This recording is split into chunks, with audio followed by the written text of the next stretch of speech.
Your position is no longer essential, he said, with that smug tech bro calm people use right before they walk into traffic wearing VR goggles. Across the table, the CEO gave me that empty smile he practiced in mirrors and investor decks. Behind him, the HR director blinked like a hostage reading off a ransom note. The whole room smelled like vanilla air freshener and cowardice. I didn't say a word, just set my security badge on the table like a poker chip, slid the folder across the glass, and waited for the thank you they'd rehearsed.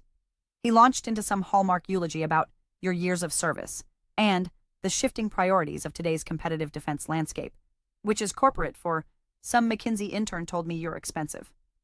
I nodded, polite as hell. Let the man keep his dignity while he signed his own execution notice. He thought he was pruning dead weight. What he didn't realize? I was the soil, the named security officer, the compliance backbone, the clearance holder whose federal authorization literally propped up the firm's defense charter. No signature from me, no contracts. No contracts, no business. But sure, Ted, let's call this restructuring. On the surface, I looked calm, professional, the boring woman in the sensible shoes who never caused trouble. But inside, it wasn't rage. It wasn't even betrayal. It was that click you hear when the last puzzle piece slides into place and you see the full picture, how deeply, profoundly doomed they were. Because here's the thing about defense compliance. You can't just fire the keyholder and expect the vault to stay open. There are rules. And while they spent their days whining and dining investors with buzzwords and balsamic glazed horseshit, I was the one quietly renewing our clearance paperwork, maintaining federal liaisons, ensuring every dotted I stood between us and a six-figure stop work order. Oh, and before I forget, if you like stories where corporate arrogance face plants into federal law, go ahead and click that subscribe button. Maybe toss a like while you're at it. It keeps our little team caffeinated and helps more people find stories like this before they get blindsided by some khaki-clad idiot with a restructuring PowerPoint. Back to the office. They had me escorted out like I might steal staplers or scream about injustice. As if I had to raise my voice. I signed the exit docs, smiled at the poor intern who couldn't make eye contact, and walked out without looking back. No drama. No scenes.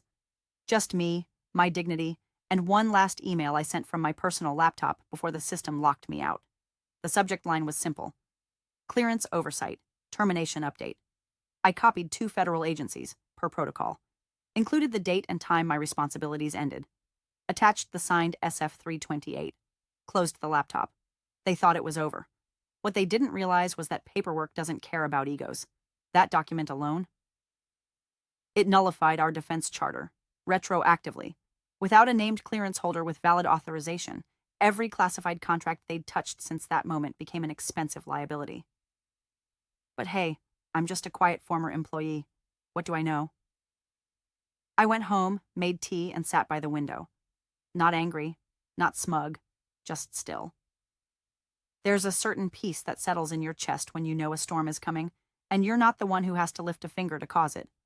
They wanted a leaner company. They're about to find out what it's like when compliance vanishes entirely. By the time I'd pulled out of the parking lot, HR had already flagged my credentials for revocation. You could feel the desperation in their email timestamps. One at 3:04 p.m., one at 3:07, then another at 3:08 marked urgent, urgent, urgent. They were trying to chase the bullet after they pulled the trigger. IT disabled my login by 3:12, and by 3:20 the building's entire security system had been updated to treat me like a threat. Which is poetic, considering I spent a decade protecting that firm from actual ones. I sat in my car, engine still running, and opened my personal inbox. One new message, just a quiet gray font auto-reply from a DoD address. No emojis, no alarms, just 7 words that snapped like piano wire. Update received. Subject, facility clearance reevaluation. That's when I knew it had begun. You'd think I'd feel triumphant, vindicated, but I didn't. Not then. What I felt was sad. The kind of sad that feels like a slow exhale, like watching a car crash you couldn't stop. I liked my job. I took pride in it, in knowing every policy, every clause, every person I kept out of prison with a well-timed compliance memo. I wasn't the star. I was the scaffolding. And scaffolding only gets noticed when it's gone and someone falls off the roof. I drove home slow, letting the radio talk about something mindless. Traffic, pumpkin spice shortages, some senator who fell asleep on live TV. But my brain kept drifting back to that folder they left on my desk. White label. Sharpie scrawl. Form SF328. Do not shred. I'd filled it out the week before, left it in plain sight during my exit meeting, and watched HR's intern glance at it, squint, then slide it aside like a coffee coupon. They had no idea that form wasn't optional. It was everything. Because once I submitted the termination update and failed to designate a new FSO within 24 hours, the facility clearance process didn't just freeze. It rewound. Contracts under review went cold. Existing contracts lost shield. Classified communication got flagged. And worst of all, the firm was no longer legally authorized to touch any of the data it had access to 15 minutes prior. But hey, I'm sure Brad from consulting will get it sorted. After all, he shadowed me for half a day back in April. Meanwhile, the guy they installed as my replacement, Tyler, I think, sent his excited to join the team Slack message before he even got his credentials approved. I'd seen his LinkedIn the night before. Compliance enthusiast, no clearances, no active certs, but he had that hungry MBA face and a TEDx talk on leadership. Good luck with Form 254, buddy. By sunset, I was curled up on my couch with a blanket, a cat on my lap, and an email draft from a former colleague blinking on my screen. Subject line, "Are you okay?" She'd heard something. She always did. I didn't reply. Not yet. It wasn't my turn to act anymore. Let the system run its course. Let the efficiency cuts hit the walls they never saw coming. Let the CEO discover, slowly and with dawning horror, that federal law does not give a single damn about synergy, vibes, or shareholder value. The company thought I was just a name on some org chart. They were about to find out I was the signature. By Friday morning, he was already strutting across the auditorium stage like a televangelist selling salvation through synergy. The all-hands meeting was mandatory, which meant half the staff dragged themselves in, nursing resentment and bad coffee. The other half tuned in remotely, muted, cameras off, already hate-scrolling job boards under the table. Me? I watched the replay a day later, curious how delusional the man would get in front of a crowd he barely knew. He started with buzzwords. Transformation, agility, vision verticals. You could feel morale deflating with every slide. Then came the self-congratulation. "I'm proud to announce a successful restructuring of our compliance architecture," he said, gesturing to an org chart that now looked like someone spilled alphabet soup on a whiteboard. "We've eliminated redundancy, consolidated oversight, and streamlined outdated processes." Translated from CEO to English, I cut everyone who told me no. Then he waved over a guy who looked barely old enough to rent a car. "This is Tyler. He's joining us as interim director of regulatory operations. Not compliance, not security. Regulatory operations. The kind of title you invent when someone's unqualified, but you still want them to sound important." Tyler wore skinny slacks and a baby blue blazer like he'd been peeled off a startup ad. He grinned like he didn't realize he was stepping into a minefield and said, "Thrilled to be here. Let's make compliance awesome again." Somewhere in the back, an engineer snorted into his thermos. No one clapped, but no one challenged it either. They never do, not in real time.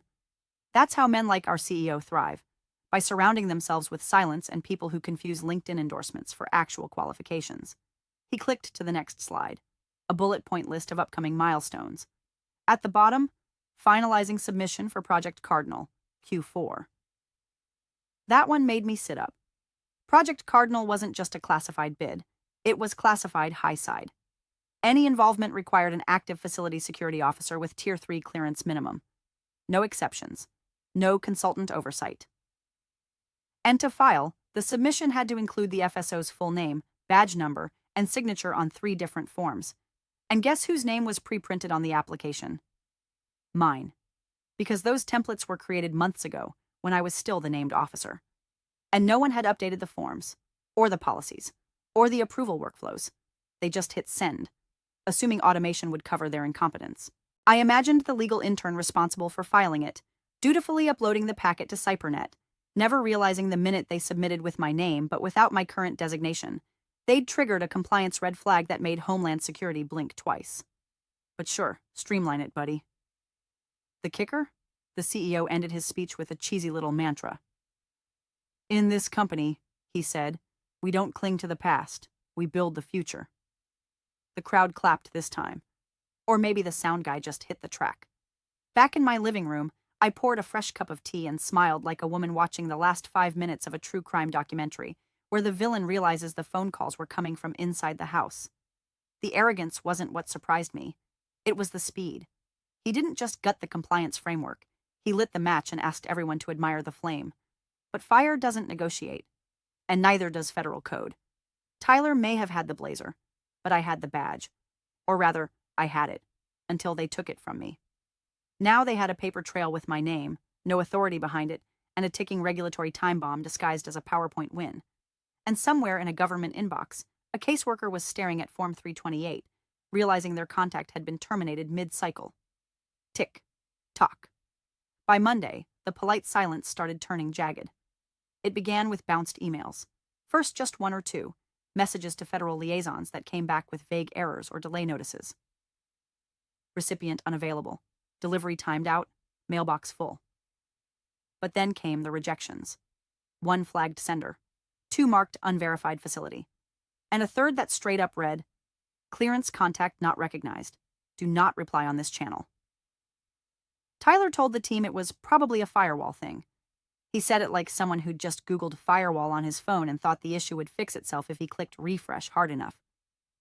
By noon, procurement stalled. The systems themselves were fine, but vendors wouldn't release materials. Purchase orders hung in limbo. One vendor sent an apologetic message. "Until status is resolved, all shipments are paused. Apologies for the inconvenience." Vague, sure, but every sentence read like it had been vetted by 5 lawyers first.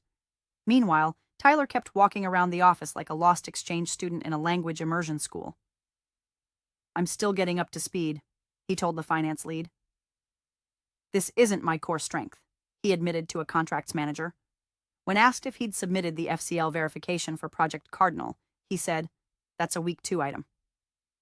The man had no clearance, no training, and no idea that the clock had already stopped.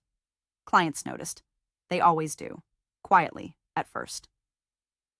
A usually warm project manager started replying with one-liners. A phone call was cut short with, "We'll revisit next cycle." One agency contact who'd always started emails with, hey, sent a terse, "Please confirm your FSO status as soon as possible." The lawyers upstairs started sweating.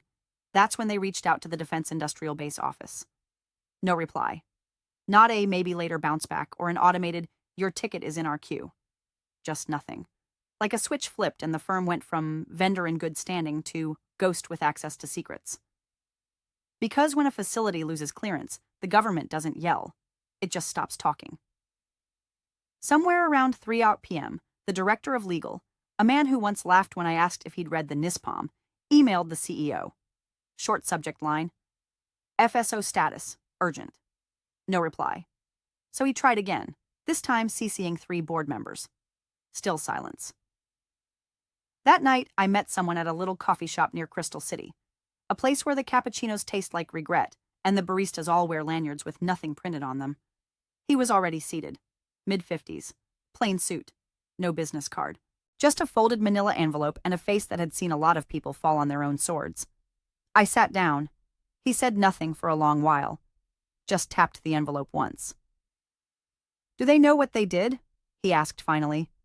I shrugged. "They think they saved money." He smirked. "They burned their parachute on the way up." We talked in circles, the way people in our world do. He never said the company's name. I never said mine. But he knew. They always do. His final question was the only one that mattered. "Are you willing to stay out of it?" I nodded. "I'm just a private citizen now." That phrase sat heavy between us. Not bitter. Not smug. Just final. I didn't need to fight them. I didn't need to whistleblow or leak or seek revenge. I had done my part. Filed the forms, reported the termination, followed the process to the letter. The rest was gravity. The company hadn't been sabotaged. It was just following the rules I used to uphold. And now that no one was left to uphold them, those rules were finally having their say. The first real crack showed itself in the form of a rejection. Not a polite one, either. Just a hard-stop denial stamped across a PDF like a foreclosure notice. Incomplete submission. Unverified FSO credentials. It landed in legal's inbox at 8:47 a.m. By 9:10, every VP on the executive floor had seen it. By 9:20, someone finally asked out loud, "Wait, who signed our last DD Form 254? The room went still. Fingers hovered over keyboards. Emails paused mid-sentence. Tyler, who had spent the morning eating granola bars in someone else's office chair, looked up like a deer hearing its own eulogy. "I don't think I did," he said. "I mean, I reviewed some stuff. Maybe. It's all kind of a blur." That's when the panic started, because Form 254 wasn't just some internal memo. It's a legally binding document that authorizes the handling of classified information between entities. It requires the signature of the cleared FSO assigned to the contract. No FSO, no signature. No signature, no contract. It's not a "we'll fix it later" issue. It's a "you just opened a black site with a house key from Home Depot" issue. Legal tried to recover. "Okay, well, who's listed as our current FSO?" Someone pulled up the official record in JPAS. Dead silence followed, because there was no current listing, no assigned officer, no continuity file, no valid signature since me. I wasn't just the last person to fill the role. I was the only one ever authorized for it at that clearance level. And, here's the kicker, on the last updated continuity form, I had been marked not just as the responsible officer, but as the sole continuity designee. It wasn't just sloppy oversight, it was total dependency. And now I was gone. In the legal war room, someone dropped their phone. Another began whispering into a headset, trying to figure out if the classified data delivered 2 weeks ago was now considered a breach. Because if that contract was executed under invalid credentials, that wasn't just a compliance issue. It was a federal violation. Tyler looked like he wanted to crawl into the fluorescent lights and disappear. "I thought Sarah transferred everything before she left," he said weakly. "She did," one of the paralegals snapped, voice tight. "She transferred it by filing the termination notice, which you didn't follow up on." By mid-morning, the CEO finally surfaced. Red tie, dead eyes. "Get it sorted," he growled. That was his leadership style. Bark at problems like they were disobedient dogs. But you can't bark at paper trails. You can't intimidate protocols. And you sure as hell can't bluff your way through classified compliance. The phone calls started shortly after. One from the prime contractor asking for clarification on our status. Another from a base liaison politely requesting we confirm active FSO coverage to maintain site access. And then, my favorite, a voicemail from a federal program manager, sharp and cold as steel. "Until verification is reestablished, consider your file in review. Access suspended." At home, I sat at the kitchen table, sipping lukewarm tea while skimming through a gardening catalog I wasn't really reading. I hadn't checked my phone in hours. Didn't need to. I could feel the storm thickening. But somewhere under the surface, beneath the ache of betrayal, the disbelief that they'd been so reckless, something else stirred. Not glee, not revenge. Power. A quiet, unshakable sense of leverage, not the kind you wield like a weapon, but the kind you simply are. I hadn't done anything cruel. I hadn't sabotaged a single file or hidden a single form. I'd simply done my job, right up until the second they told me I wasn't essential. And then, like any good officer, I documented my departure with precision. They chose to ignore the rules. Now the rules were choosing not to ignore them. By Wednesday morning, the word suspended started making its rounds. Not whispered, not shouted, just quietly printed in sans serif across an email from the contracting office like it was nothing more than a status update. Subject: Program. Hold notification. Contract. Yakfor 0714. Body: pending verification of facility clearance status and security oversight personnel. All activity related to the above contract is hereby suspended until further notice. The CFO read it 3 times, then once more aloud, just to make sure he hadn't suffered a small stroke. But the language didn't change. Suspended. No timeline. No clause to negotiate. Just full stop. A multi-million-dollar contract parked on a side street with the hazard lights flashing and a boot on the tire. Downstairs, finance began to panic. Not loudly. Not yet. But a few inquiries popped up in the payroll system. Why wasn't the second disbursement for Division 6 processing? Why was the access flag showing authorization pending? Someone poked around and discovered that without an active FSO designation, the cost code tied to classified labor was invalid, which meant the payment approvals were locked. Automatically. No one could override it. You can't pay cleared employees without a valid contract, and you can't have a valid contract without an FSO. and they didn't have one. But oh, they had a memo. It came from legal, who by this point looked like they were aging in dog years. It was sent to department heads, team leads, even mid-level managers who didn't know what DD Form 254 meant a week ago. Subject: External Communication Protocols. Body: Effective immediately. Please refrain from contacting any former employees regarding compliance matters or prior security roles. All inquiries must route through legal or executive ops. They didn't mention me by name, but everyone knew. It hung over the office like stale cologne. HR printed the memo and taped it to the break room fridge, right above the expired oat milk and passive-aggressive notes about microwave etiquette. Back in the corner office, the CEO was no longer in campaign mode. No more LinkedIn posts about embracing change. No more team selfies. Just closed doors, muffled phone calls, and the faint smell of panic behind a $90 deodorant. He tried calling in favors. DHS, the contracting office, even some guy from his old consulting firm who used to know someone in the defense sector. Nobody answered. Or worse, they answered, listened, then said nothing meaningful before hanging up. Compliance doesn't do favors. It does forms. And his name wasn't on a single one that mattered. He stormed down to legal demanding to know why the FSO role couldn't be expedited. Because it's not a TSA pre-check, one of the lawyers muttered after he left. It's not a damn fast pass. That afternoon, I walked to my mailbox like I always did. Quiet street, crunchy leaves, sun sliding across the roof lines. In the box was a single envelope from a vendor I used to manage. Inside, a small thank you card with 3 words written in perfect cursive. You were right. I stood there for a moment, letting the wind push my hair across my cheek. A week ago, I was just another name in the directory. Not flashy, not loud, just a line item in a budget they didn't bother to understand. Now, I was the gap, the breach they never saw coming. The oversight no one could backfill with PowerPoints and interns. The silence that made the whole machine seize up. And funny thing about silence, it echoes louder the longer it lasts. The company hadn't imploded yet. Not publicly, not catastrophically. But inside, the walls were closing in. Fast. They had traded certainty for charisma, policy for presentation, and me for Tyler. The only thing louder than the CEO's fury was the sound of 1,000 gears grinding to a halt because someone forgot to read the manual. And now I wasn't invisible anymore. It happened on a Thursday morning so quiet you could hear the copier jam from 3 rooms over. They arrived without fanfare. 2 federal agents in suits so plain they practically repelled small talk. No badges flashed, no SWAT theatrics. Just the kind of firm, measured gait that turns open floor chatter into held breath. One carried a slim leather folio. The other walked with his hands loose at his sides, like a man used to not needing to run. They checked in at reception with ID cards that made the intern's throat click audibly. She paged legal. Legal paged the CEO. The agents didn't sit down. They just waited. 5 minutes later, they were in the corner office with the glass walls and fake ficus. The door shut, blinds drawn. I wasn't there, obviously, but I knew the script.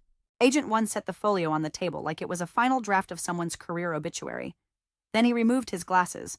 Not quickly, not dramatically. Just a slow, practiced gesture that made the room colder somehow. He didn't raise his voice. He didn't need to. The woman whose security clearance holds your firm's charter, he said. Where is she? The CEO blinked. I'm sorry, I'm not sure I follow. She was terminated last week. Someone from legal jumped in. There was a restructuring initiative. We're in the process of... The agent didn't look at him. Just opened the folio and turned a document toward the CEO. Per your facility's own filings, the charter is valid only under the continuous supervision of the named facility security officer. He tapped the line. That name is Sarah Elaine Morgan. Clearance ID 7842B. He let that settle. No sound but the whisper of HVAC and one lawyer quietly dying inside. That oversight lapsed, the agent continued.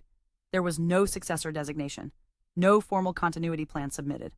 As of 4:39 p.m. last Thursday, your firm has operated without a compliant FSO, which means nothing we've touched since then is legal. The CEO muttered, too fast. His voice cracked at the end. The second agent finally spoke. Including Project Cardinal. You could hear the breath suck out of the room like someone opened an airlock. Project Cardinal wasn't just any contract. It was a multi-agency initiative with embedded clearances, sensitive infrastructure maps, and an auditing clause that might as well have been written in blood. Submitting under false credentials wasn't just a disqualifier. It was a criminal act. The CEO tried to recover, lurching toward corporate speak like a drowning man grabbing a soggy mission statement.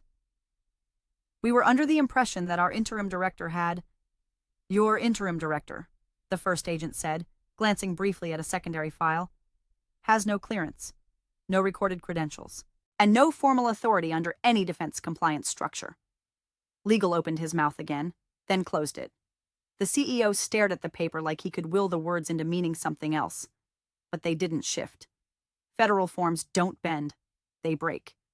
And right now, so was he, because it had finally hit him. Not the loss of a contract, not the embarrassment. The scale. The realization that every decision he'd made to trim fat, to move fast, to disrupt legacy systems had culminated in a direct violation of the same laws that governed our firm's existence. He hadn't just fired a compliance officer. He had fired the keystone. And now the arch was collapsing. Elsewhere in the building, staff began noticing things. Meeting invites disappearing. Client logins revoked.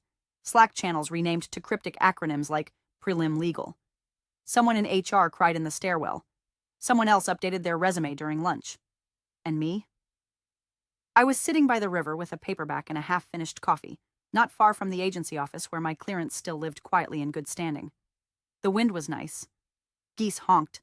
A man jogged past talking to his dog like they were coworkers. I didn't need to be there to watch the fall, because some things don't make noise when they break. They just stop working. By the next morning, the fallout had shape. Not rumors, not gut feelings. Paper. Stamped. Signed. Irrevocable. Project Cardinal. Contract status. Voided. It hit the inboxes like a funeral bell. A red seal notice from the contracting office, terse and surgical. They didn't bother with theatrics. Just a single paragraph, citing lapse in FSO designation, misrepresentation of security oversight, and non-compliance with clearance validation timelines. No appeals. No second chances. Attached beneath it, like a cherry on a toxic sundae, was a second notice.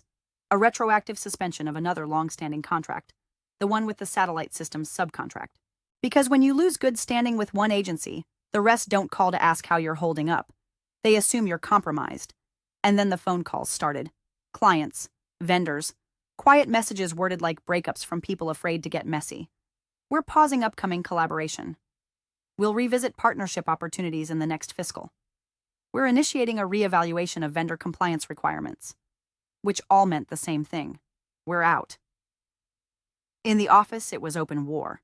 Executives canceling meetings with thin excuses. Legal running on fumes. Tyler, gone. Left a resignation email with no punctuation and a smiley face. HR scheduled resilience training. No one attended. Half the staff put their LinkedIn profiles on public. Then came the internal investigation. Board mandated. Independent. Brutal. Everyone knew who'd kicked the domino, and for a second, it looked like the CEO might try and pull the oldest trick in the corporate survival handbook. Blame the woman who left. He stood in front of the board, tired tie, bags under his eyes like carry-on luggage, and opened with the line, "Clearly there was a failure in the transition process." He implied, never outright said, that I had left without adequate notice, that my role hadn't been transparent, that I might have even known the damage it would cause, as if I'd slithered out in the night with secrets in a duffel bag. That's when legal spoke. A woman I'd never liked much, but who, God bless her, understood the weight of federal paperwork better than she did small talk. "We reviewed all documentation," she said flatly. Ms. Morgan filed her termination report exactly within protocol. The Form SF-328 was submitted within the mandatory timeline. She notified the contracting office, DHS, and the Defense Industrial Base. She designated no successor because no successor was cleared. Everything was by the book. The room got quiet in the way rooms do when truth slices the air like a scalpel. The CEO looked down. He didn't argue. But the CFO? He leaned back, muttered just loud enough for the mic to catch it. "Our charter was her clearance. We can't bid again until we rebuild from scratch." There it was. The sentence that took 10 years to earn and 10 days to watch crumble. Rebuild from scratch, meaning new application, new vetting, new compliance infrastructure, meaning re-audits, reauthorization, and likely losing every classified opportunity in the pipeline. They'd turned off the light and shot the electrician. And me? I was sitting at my kitchen table that evening, polishing off a piece of peach cobbler from a cafe near the Pentagon, watching a documentary about bees. I wasn't gloating. I wasn't popping champagne. I was calm. The kind of calm you feel when you walk out of a burning building knowing you didn't strike the match, but you made sure the fire exits were unblocked. I hadn't sabotaged a damn thing. I hadn't leaked. I hadn't plotted. I hadn't even spoken out. I just stopped holding the line.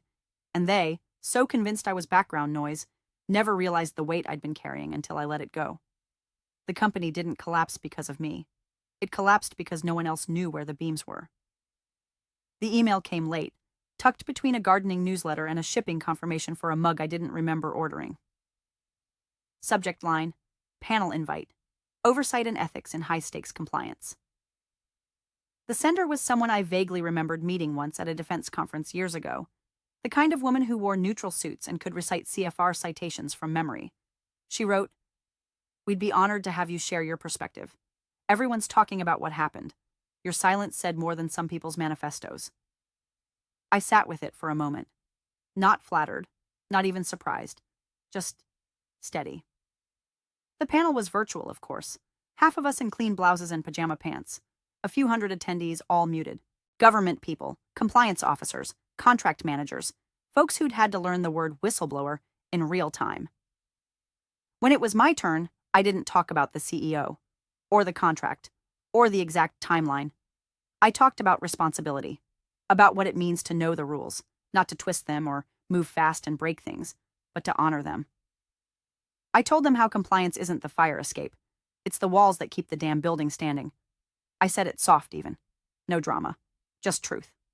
When the panel ended, I logged off and checked my inbox. New message. No subject. Just the preview. "Your story's making rounds. You did it with elegance."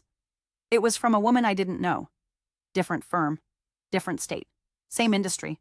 Same battlefield. She didn't need to explain. We speak the same language. The kind carved into the margins of forms and policies and security protocols no one celebrates until everything's on fire. I looked up from the screen and exhaled through my nose. There was no vindication in it. Just peace. Just gravity, finally doing its work. Across town, things were still unraveling. The CEO resigned.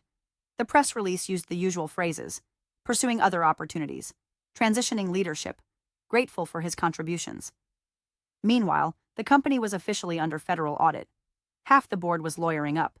The other half was pretending they'd raised concerns privately all along. I didn't bother watching. Instead, I logged into a new portal, a secure consulting dashboard for cleared professionals. The background was sterile gray. The font, dull. Nothing dramatic. Except one thing. My clearance, still active.